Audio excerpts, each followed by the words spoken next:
வெற்றிலையில் நிறைய மருத்துவ குணங்கள் இருக்குது. அதை வச்சு வெத்தலை ரசம், வெத்தலை தீபம், வெத்தலை பீடா அதெல்லாம் பண்ணுவாங்க. ஸ்வீட் ஏதாச்சும் பண்ண முடியுமா அப்படின்னு சொல்லி நான் பார்க்கும்போது தான் இந்த ரெசிபி என் கண்ணில் பட்டுது. ஊற வச்சிருக்கிற முந்திரி, பாதாம், பிஸ்தாவை நல்லா கிரைண்ட் பண்ணி பேஸ்ட்டாக எடுத்துக்கணும். வெத்தலையை நல்லா கிரைண்ட் பண்ணி ஃபில்டர் பண்ணி அதோட ஜூஸ் மட்டும் தனியாக எடுத்து வச்சுக்கணும்.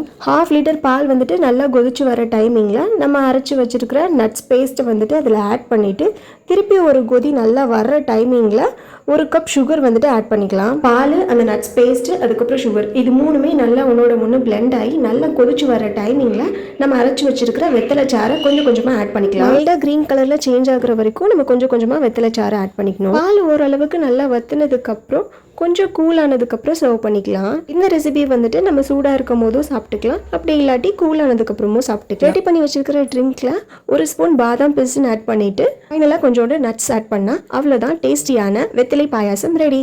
வீடியோ உங்களுக்கு பிடிச்சிருந்தா லைக் பண்ணி நம்ம சேனலை சப்ஸ்கிரைப் பண்ணுங்கள்.